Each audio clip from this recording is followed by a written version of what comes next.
You're listening to the Youth Critic Podcast on KHZ Network. Find us on Facebook at DecibelUNG Radio and find us on Twitter at DecibelUNG.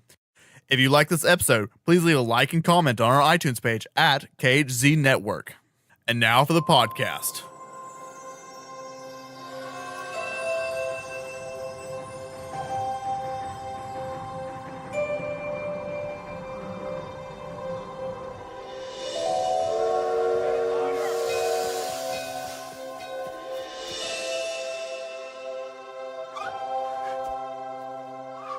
Welcome, baby Dumbo.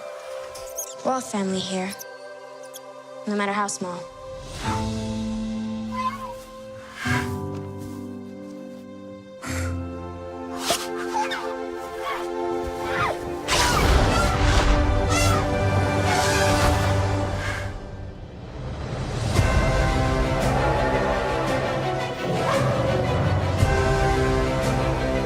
You have something very rare.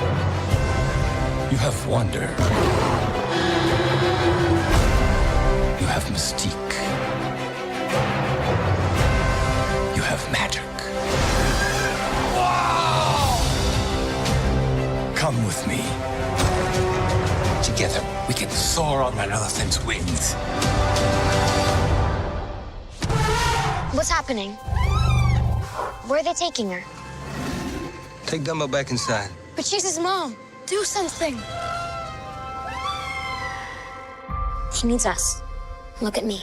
Hello, everyone. Welcome to the Youth Critic Podcast. I'm your host, Kel Smith. Joining me today is Patrick Campbell from the PJ Campbell Show. Well, hello, everyone. It is good to be back. How are you doing, Kale? I'm doing good.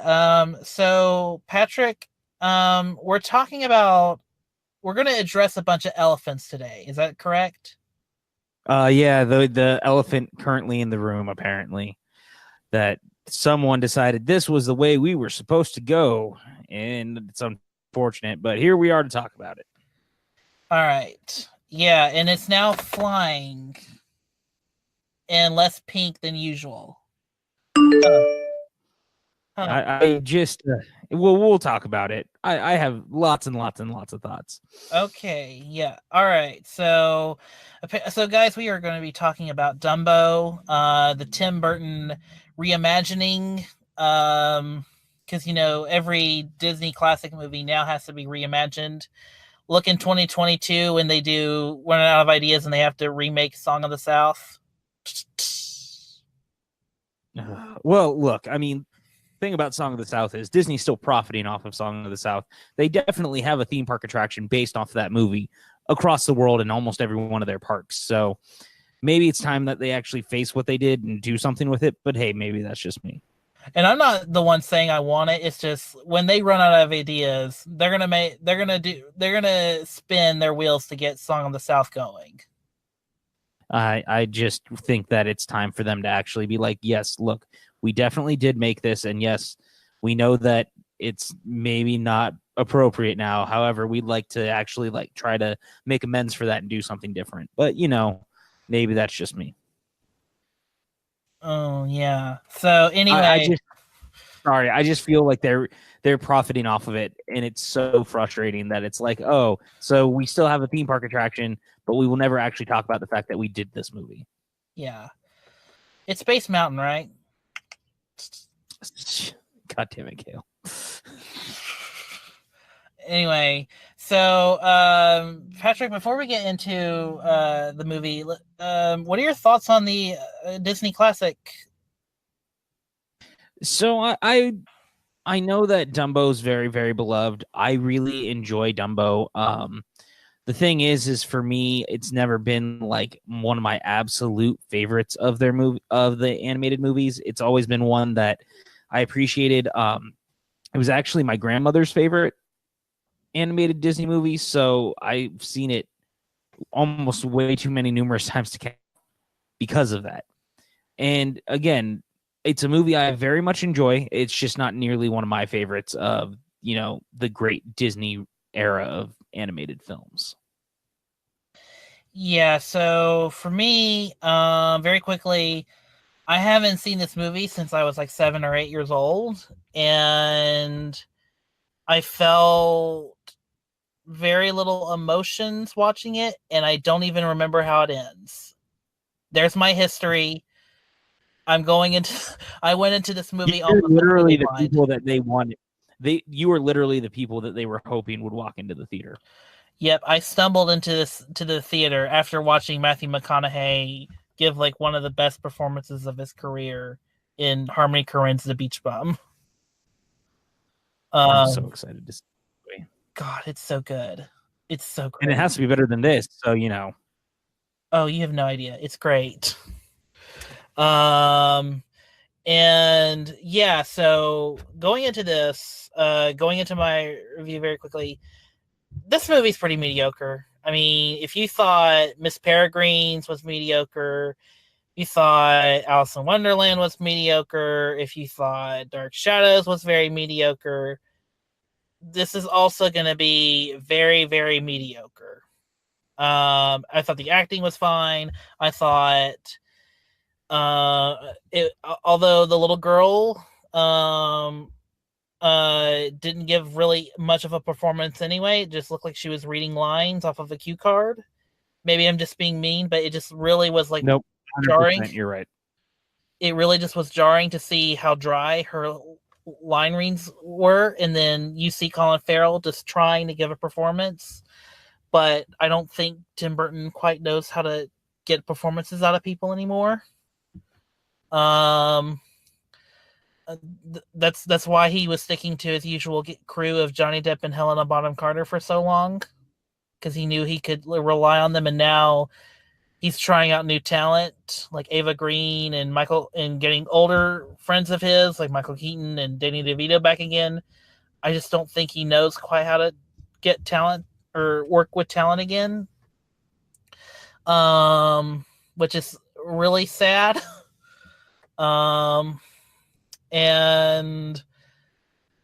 But weirdly enough, I will give this movie like a passing grade, because like a B minus, because Tim Burton got away with making a movie that basically deified the company that he's working with. I mean, this whole movie is basically an unintentional allegory of the Disney Fox merger. Yeah, I don't think you're wrong about that. The movie's not good. It's fine. I love Tim Burton. I've always loved Tim Burton. The last decade has been one of the hardest as a film fan who grew up watching his movies and loving his movies, because he's clearly lost so much of what made him special. He's lost his bite. He's lost what he used to have to say. Big Eyes was kind of the last desperate grasp at trying to do anything like that. And that's why I didn't mention it. But even then, I mean, comparative to things like Ed Wood, comparative to Big Fish, comparative to Sweeney Todd, Big Eyes is still relatively mediocre compared to what I would consider his greatest hits. And the one thing I was super excited about when they announced Dumbo was, I was like, the casting, number one, you have Danny DeVito and Michael Keaton reteaming with him, which is amazing. And it's the first time that they've all worked together since Batman Returns. If only Michelle Pfeiffer was in this movie somehow. I would have preferred her over Eva Green. Oh, God, and yes. I like Eva Green. But what I was going to say on top of that is, the thing that made me the most excited is I was hoping it would be a return more to, say, what he had done with Big Fish. The circus life and the circus aspects of that movie are so wild and wonderful and fantastic. And while the circus scenes in this movie are fine, it never feels quite safe, or it never feels quite as fun as it could, or as scary as maybe it could be. It feels kind of safe. And the thing that is so interesting is he tried to make a movie that was both a remake and a sequel. It's kind of what he did with Alice. And here I would argue it worked better than it did in Alice. However, the problem is that no one seems to be on the same page with the movie that they're making. DeVito's really the only one who kind of gets it, and Colin Farrell kind of gets it, but Michael Keaton's overacting and everything, and he can't keep that accent to save his life. It's going in and out. I never thought I would say that Michael Keaton was the worst part about a movie, but this might be the time that Michael Keaton was actually the worst part about the movie that I saw. He's playing a cartoon character. Yeah, in a movie that's not a cartoon. And that's my thing. Like, it's not. And he was trying to make a movie that wasn't. I mean, this movie is not only like a pretty damning look at bigger corporations and things like that killing the little guy, but it's also a pretty damning kind of look at just the circus life and the way that the people were treated and things like that, and the way we treated animals. Like, it's definitely a film that is wearing its like animal activism on its sleeve, and that's not a bad thing. Just wish that overall the movie worked, and I wish that the movie really popped, because every time I was excited that it looked like it might do something, it would like take the safe route. And one of the biggest problems I have is that Dumbo is barely in the movie. Like, yeah, it's called Dumbo, but every human character is apparently more important than he is. And every time that they put him in a dramatic situation, it's the exact same dramatic situation he was in the time before that. And every time he gets out of it. So I've never felt the need to believe that he wasn't going to not get hurt, because we never really show a side where he might, if that makes sense. Like, how am I supposed to believe that Dumbo could actually get hurt and not survive this situation if you've never really showed me Dumbo getting hurt the first time? Every time that he falls, he flies. That's kind of my problem with the movie, is that a lot of the stuff that happens, that I remember happening in the original Dumbo, all happens in the first 20 minutes of the movie. Like, if I may jump into spoilers, well, this isn't really a spoiler. All of the stuff with Dumbo's mom, all that stuff, it happens so fast. And all of like the buildup of the risk and all that, it's all done very like just haphazardly. It feels like it's like, to me, the whole movie kind of feels like just Tim Burton trying to work in his kind of anti-capitalism, unintended Disney Fox merger movie, while also trying to make this a Dumbo movie, like a checklist of a Dumbo movie. And that's how it really feels. And that's not, I mean, do what you need to do to make it different. But I think, in a movie that's called Dumbo, I really should care about the CGI creation. I really should care about this creature and him being in dangerous situations. But Patrick, you brought up a good point. Every time he's in a dangerous situation, he flies his way out of it and wows the spectacle, or wows the spectators. So that's that's already a problem, is that you don't have any like stakes. And also, to make it even worse, in the third act of this movie, they discover Dumbo's mother, or Jumbo, is sold to Dreamland, Michael Keaton's like little Disney park ripoff. And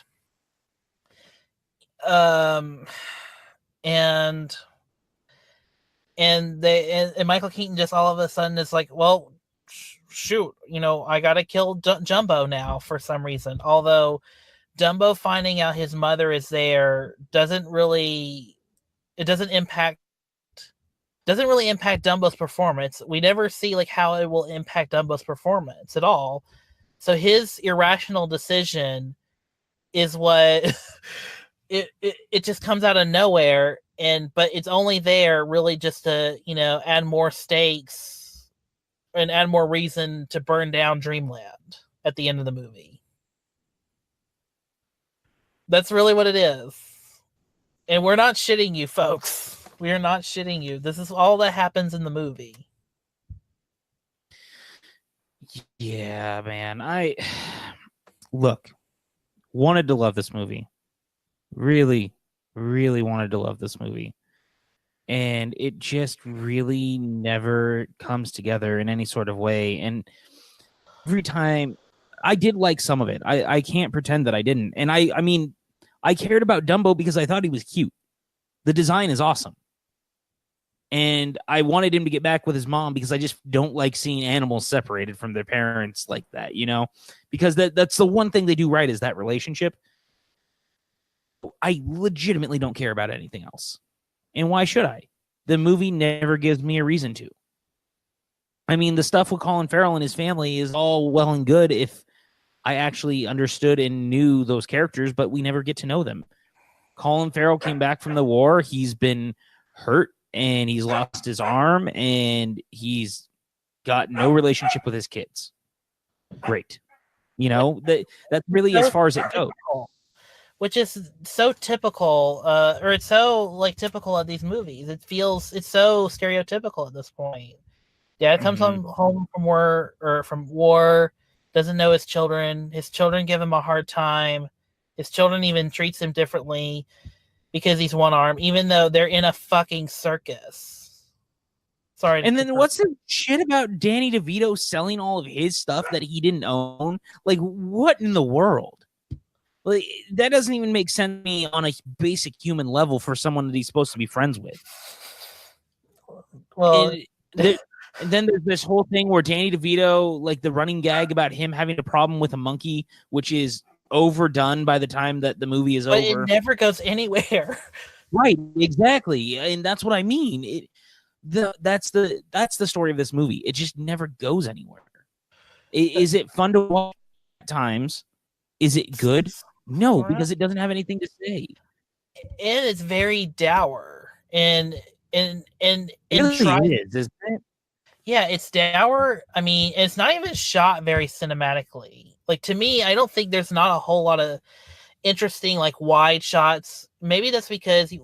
Did you notice, Patrick, when you watched the movie, that the movie had, like, a very specific aspect ratio? Mm-hmm.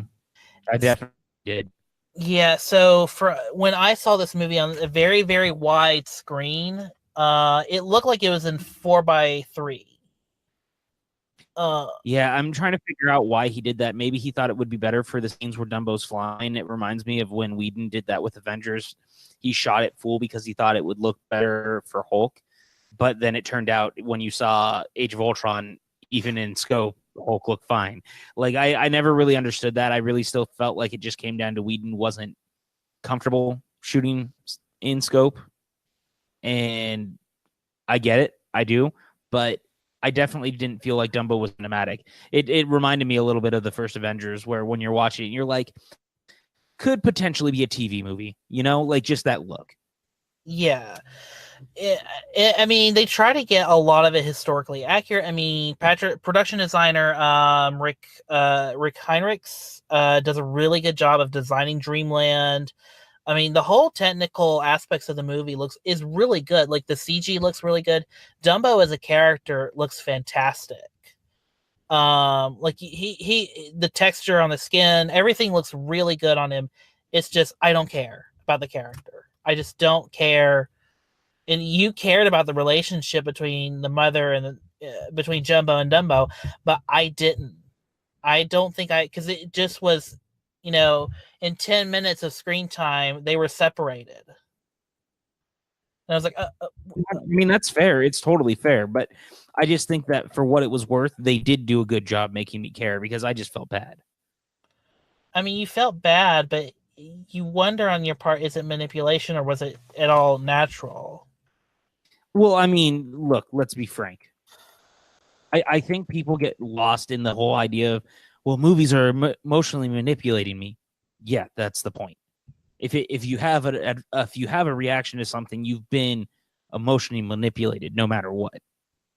Mm-hmm. So, in feeling emotionally manipulated in this, yes, I did, because I like animals and I feel bad when I see something like that, especially the current state of the world where it comes to elephants and things like this. So it definitely emotionally manipulated me, but it was one of the times that it felt earned, because it did make me feel bad. And then it made me think about the stuff going on now, and it was just kind of sad, you know? Yeah. I don't know. I feel like Tim Burton's kind of an odd fit for children's films right now.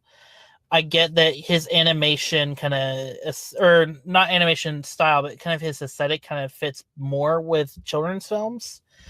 But it seems like, and going back to like something like Big Eyes, like I feel like he wants to do more like adult stories and have more to say about like how, art is being kind of, capitalized, and how we're kind of losing something in the consumerist distribution of art. I mean, that's what Big Eyes is about. And then going to Dumbo, the circus that Danny DeVito is a part of, it does get capitalized, but it also gets sold off parts of it gets sold off because Dumbo's really the only attraction that's really, doing well, or it's the only attraction that's any special, or like getting people to like, getting people's attention, getting people at the door, while everything else they had is doing fine. What they had before is doing fine. So it's, so again, this is kind of an unintentional, critic, this is kind of an unintentional look, demeaning look at the Disney Fox merger deal. Because I mean, even now we're kind of seeing because even now with that deal, we're seeing kind of the ramifications. Disney cutting off a whole entire studio or division of Fox. Right. So in the end, whether people like it or not. Yeah. I mean, Fox 2000 being folded into Fox Searchlight was the only thing that made sense. Again, for better or worse. Like, I know that people don't want to look at it that way, but the truth of the matter is, Fox Searchlight is a better known brand than Fox 2000, and Fox 2000 really didn't do all that much. Like, they did a couple of good movies last year. Yes, you can do those same movies under Fox Searchlight. And it was just one of those things. When it comes to mergers in any sort of company, there's always, too many similarities. Some of it's got to go. The redundancies. But that's another story. Yeah, well, it still kind of applies to the same point in that it still sucks, and it still is,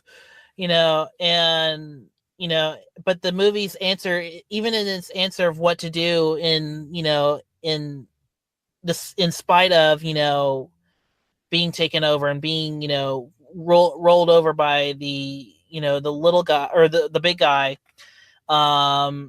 its answer is just burn it all down. It's the typical answer. Just burn it all down.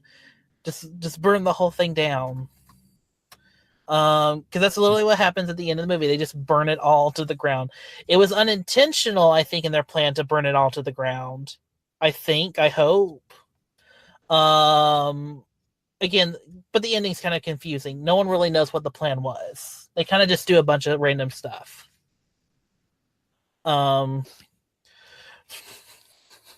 Yeah. It's a movie written by Aaron Kruger. What do you expect, people? I don't know, man, and it's just like I said, it's all just kind of a bummer. I don't have a ton more to add, just because for me it was a movie I wanted to like, or I wanted to love. Really, I did. It's a movie I thought was fine at best. I know that there's a certain people who seem to love the movie. I almost felt bad that I was going to tweet my review after I got out, because we got out of the movie and I was like, well, man, that was kind of a piece of dog shit, huh? And then I saw how much my mom liked it because she had commented on my picture, and I was like, oh, fuck. I don't want to get away from her. I just feel bad. But, it's just one of those things. You got to be honest. It's fine. I mean, it's fine. It's fine. It's fine. It's like fine. Tim Burton. It's like Tim Burton movies nowadays. It's fine. Every now and then there's a fun scene. Do you remember Miss Peregrine? Yeah, I own it. I like that movie. Do you remember the scene where the skeletons are fighting like the Slenderman people? Yeah, that seems great. Yeah, that was fun. That was great, and it was set to synth pop music, and that was great. Tim Burton, got a little bit of spark left. Where's the fun here? Yeah. No, I agree, man. Like it's not a fun movie, and that's what I was hoping for, because Big Fish is so much fun when it comes to all the scenes inside of the circus and stuff, and this movie's not that at all. Yeah. Come on, Tim Burton. Tim Burton, just make another adult movie. Just make another make another $10, $20 million movie. Go to Blumhouse. Go do something with Blumhouse. Yeah, it really might be time. Yeah, come on, just go to Blumhouse. You don't have to make, hundreds of million. You don't have to make $100 million movie. Yeah, I know this is kind of a bogus podcast, but that's really kind of how the movie is. The movie just kind of exists, and now we're here, just like, okay, well, cross it off. Let's go to Aladdin. Oh, we have Will Smith playing the genie, and Guy Ritchie direct. Wait, why is Guy Ritchie directing an Aladdin movie? Isn't that what? Okay. I don't know. The Lion King. Oh, it's gonna be the same movie, but in that live action animation. Okay. So, is there any other Disney stuff to look forward to that's not Marvel, Lucasfilm, Pixar, Fox right now? To be honest, not really. So it seems like Disney, the best thing Disney has... Lion King. Okay. I'm excited for Lion King because Jon Favreau. Good. I just mean, like, I love Jon Favreau, so I'm excited, man. Yeah, I look at that Frozen 2 trailer and I'm like, that could work. I'm gonna see it. I will never get excited for it. I can't do it. I'm not a fan at all of Frozen. Well, I'm bought into it, but yeah, Disney. So here's what Disney's really good at. And tell me if I'm wrong. They're good at acquiring studios, properties, little like sub studios like Lucasfilm, and making them work with other filmmakers or other producers, kind of letting them, work it out, like Kathleen Kennedy or Kevin Feige or I guess Pete Docter now with Pixar. They're pretty good at that, yeah. I will agree with you on that. However, when it comes to most of their like live action remakes or a lot of their stuff that's not animation, it's still like, oh, it's successful still. Like Beauty and the Beast still made $1 billion. And Mary Poppins still did very well. Right. But it's like seeing little cracks in the, in the almighty power, in the almighty Goliath. If you're getting my drift. I get you.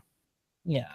And I don't hate Disney. I don't like boo Disney, but it's one of those things that I'm like, Disney's not perfect, but they play the part very well. Yeah. Oh, man, I'm just sad. yeah. I wanted to like this movie. I know I keep going back and I keep sighing. It's just like I really wanted to like this movie. My Tim Burton loving heart wanted to love this movie, man. Well, yep. At least next week there's a fun superhero movie that's also for kids that has some horror. It's a good movie, man. Flavor. It's a good movie. Yeah. At least we get a little fun superhero movie that's coming out next week. And then also Stephen King has a movie coming out, or a movie adaptation coming out that's getting good reviews. Seems like, we ended March on a damper. We're gonna get our little feather and go and snort it in our nose and then go flying into April. Mm-hmm. I literally just made that up on the spot. And, Like it. I like it a lot. yeah. So, with that, I mean, I have nothing to say on Dumbo. Please go see The Beach Bum. It's really good. Ignore everyone that hates it. It's really, really good. I promise. And then go see Shazam because Shazam is good. Yeah. And if you have time, I guess go see Pet Cemetery. I have not seen it, but I hear it's good. Yeah, I'm super excited to see it. It looks fantastic. Yeah. Seems like those horror guys, the Starry-Eyed guys, pulled another rabbit out of their hat. Yeah, we look forward to it. Yeah. You know what they didn't pull though? A flying elephant. All right, I'm ending it. All right. Patrick, where can the good people find you? You guys can find me on Twitter at PJ_Campbell or at Facebook at Patrick Campbell _PJ. Join the PJ Campbell Show Facebook group. We have a lot of movie discussions and things like that going on all the time. And of course, you can find my podcast, The PJ Campbell Show, over on Spotify. You can find it on iTunes. You can find it on Google Play, and you can find it on Podbean. Please check us out. We have a lot of fun talking about all the things going on in pop culture. Awesome. And you can find me on Twitter at MovieKale. You can also follow the show at The Youth Critic. And then you can also follow the channel that distributes this podcast at KHC Network. I already did a early review of Shazam because I got to see it like last weekend. And it was good. I like Aquaman more, but it's still good. And we'll be back next week for an extended review on Shazam and Pet Cemetery. Thanks, everyone. We'll be back with you next week. He needs us. Look at me. We're gonna bring your mama home.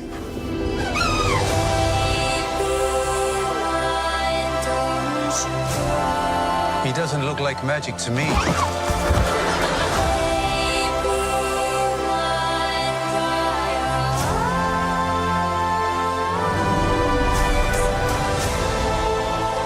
Your children need you to believe in them.